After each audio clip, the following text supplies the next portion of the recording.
Hello, this is wmpyr. In this video, I want to talk about this knife right here. This is not a review video because I think that since I designed it and I made this thing, I'm going to be extremely biased to be calling this a review video. So instead, let's just call this a discussion, an in-depth discussion, because I want to go into a lot of details about this thing. Okay, so first off, let's compare this to the Cold Steel training knife. This is the Tanto training knife, and you can see right here that yes, this is my knife is a lot bigger. Okay, it is longer, and it's definitely a lot thicker. Okay, so you guys can see that right there. Okay, now this is the Cold Steel rubber training knife. Okay. Even though it's rubber and even though it does bend, it's solid. Okay, it's not squishy. Okay, I don't like those squishy ones. Okay, to me, this is really good for training with a partner. Okay, so if you're going to do disarms, if you're actually going to be, making contact with each other and stuff, this is good.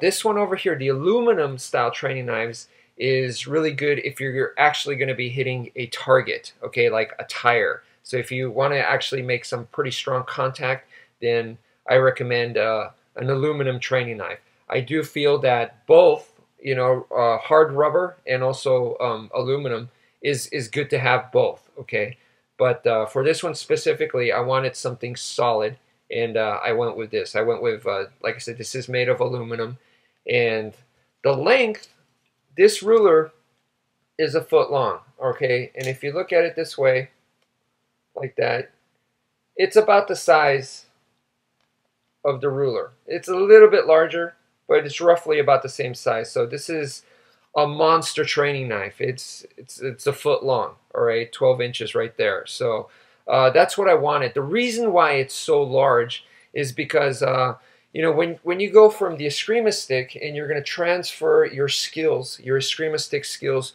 to your knife, like let's say your EDC knife, obviously the larger the knife is, the easier you're going to be able to transfer those skills. Okay, and if your EDC knife is like a utility knife and it's a medium to small sized knife, the harder it's going to be.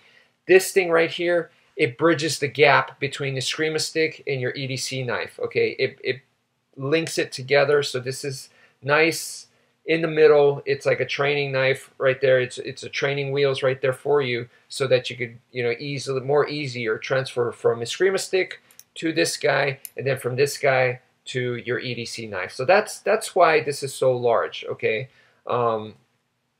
Another reason why it's so large is because I wanted this to be a legitimate self-defense tool. Okay, so in other words, if I were to use this for self-defense, that I could really do some damage with it, that this would be really effective. It's solid. I could go this way, I could go this way, and of course I could go that way as well. It feels very, very solid, and that's exactly what I wanted. Even though it seems quite thin, but it feels very strong. Okay, I was actually surprised at how strong it was compared to how thin it was. I definitely want to remake this because I feel like I was heading in the right direction, and I really like how this turned out overall. It's not perfect, but I really, really think I was on the right track. So I want to give it another shot and improve upon this one. And when I do, I would like it thicker, and I would like to make this angle a little bit more extreme. So this point will be even pointier. But because if I can make it thicker, use a thicker material, I believe that it'll still be good as a training knife, even if I make this pointier, because it'll be thicker. Okay, so the other thing I want to talk about is down here. It's hard to see because of this handle that I put on. It sticks out a little bit right here. There's a small notch sticking out. You can see the handle area has very generous real estate. So when I'm grabbing it, there's quite a bit that can stick out. And the reason why I put this little notch here was basically for your pinky to hook on there. Okay, so when you have this much blade, all right, and you're swinging it around, it can fly out of your hand, this much weight and momentum there. So I wanted this to be there So that was one of the reasons, but also because there's a generous real estate, I could use it to strike this way, and I could use it to strike this way. I was actually quite impressed by how well that turned out. It does strike quite well. This is completely flat, so I could put my thumb here to help me this way, or if I'm going to stab, I could assist, no problem, or I could even press my body against it and press against here in the back, and it's comfortable. Yet, even though it's like most glass breakers are going to be pointed this way, even though this is pointed this way, I feel like it still makes a decent striking area right there. So I was really happy at how that turned out. Now, the handle, the way I did it was I got a piece of cloth right here, wrapped it around, and then duct taped it. I know it's ugly, but it's extremely comfortable. And I made this thing like about 2 years ago, maybe a little bit more. Yeah, a couple of years ago I made this thing, and it has held up very, very well. Originally, I had parachute cord wrapped around it, and the parachute cord was like, I'm not good at it, so it wasn't as comfortable, or I didn't like the way it looked, so I changed it to this. And now I still don't like the way it looks, but at least I can say it's extremely comfortable. Now I have used this thing without any kind of handle at all, just the bare aluminum, and that felt fine too. But man, when you put something like this on, huge difference. I put a lanyard hole, you can't see it because it's covered up, right here, and there's another lanyard hole right here. And the purpose was so you could put the parachute cord and wrap it around, and it'll be secure right there. So that's why I put that there. There's also another lanyard hole right here, dead in the middle. So you could also use that for that, but I wanted it to have Kopo stick, Yawara stick capability. So basically you put a small string in there and put your middle finger through it, through the loop there, and now you could do some interesting, grip changing without compromising it falling out of your hand. So that's why I put that there. And I actually tried it out, and it actually worked quite well. I was happy with the way it turned out. Obviously right here you could see the bolts right here. The bolts are there as a guard to help you catch blades and stuff like that. So that's definitely what that's there for. And they are totally removable. There's another hole right here, so you could put the bolts up there if you wanted to.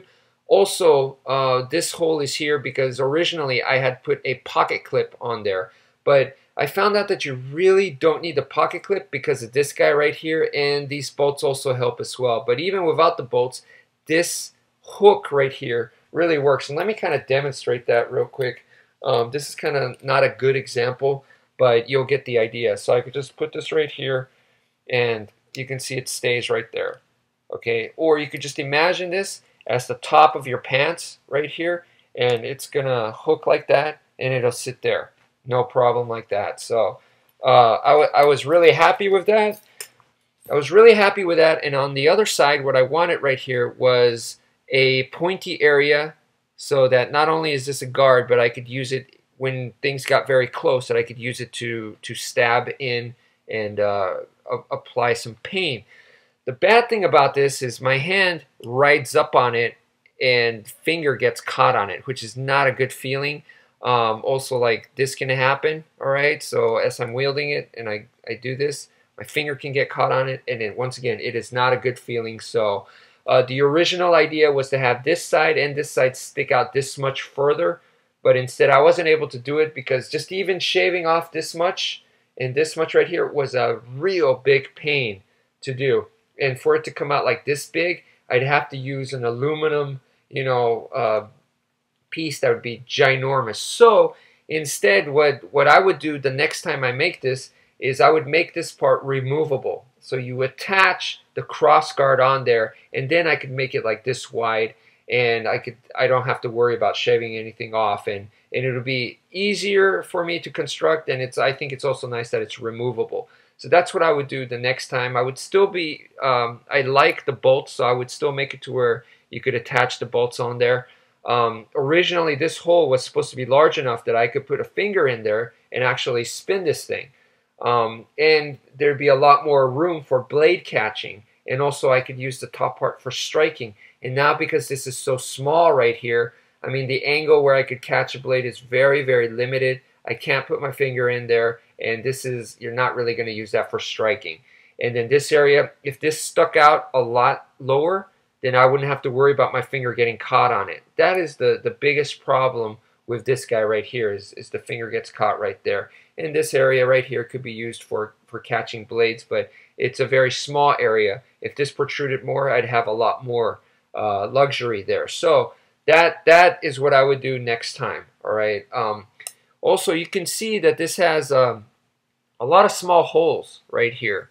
And the way why I put that there is because this is meant so that you could put razor blades on here. That's what I wanted, right? So that you could screw on razor blades. Personally, I tried it and it works, but it works with a very specific kind of razor blade, which is still fairly common. It's not difficult to get, but it's a certain type. What I personally prefer is a different method, I think, in a different type of razor. The most common type of razor blades that they sell is what I want it to be compatible to, and also the attachment needs to be different. It needs to be a little bit more secure. So I need to come up with something that'll make it more secure for that kind. This one, like I said, with the razor blades that I picked out, it does work. It could definitely be more secure. So, but oh well, it was experiment, you know. I do really, really like the concept of this is a training knife. However, it can convert into an actual blade. I think that is awesome, and I think that raises the value of this thing a lot more. You know, so I think that's a huge plus. And right here, the hole right here, this was here for storing an extra razor blade. So that's why I put that there. So anyway, overall, the way I felt about this, and one of the main reasons why I designed this is because a lot of people don't appreciate training knives, and they don't see the value in training knives. They're like, I could spend money on a training knife, or I could spend money on a real knife. Why would I get a training knife? They want to spend money on the real thing, and they don't realize just how beneficial a training knife is, you know. And even the people that do understand that, they get a training knife, they're not excited about the training knife. They're excited about the training that they're going to do with the knife, but they're not excited about the actual product a lot of times, or not so much, or definitely not as much as if they got a new knife, where they're going, oh, this is a CRKT brand, or this is a Spyderco brand, you know, and this is this model. You never hear that about a training knife. So one of the things that I wanted to do was to make a training knife that people can really get excited about. Like I said, this is a training knife that could actually be used for real self-defense, and it has, you know, you could put razor blades on there and convert it into a real knife. Not a real knife, but a real blade. And then, you know, you could actually have different types of attachments that you can put on. It has different capabilities. That's what I really wanted to do. I think I was heading definitely in the right lines with this thing. Maybe I could make one a little bit smaller and include all the benefits the improvements benefits and improvements that I've already talked about. So anyway, thank you for watching, and take care, folks.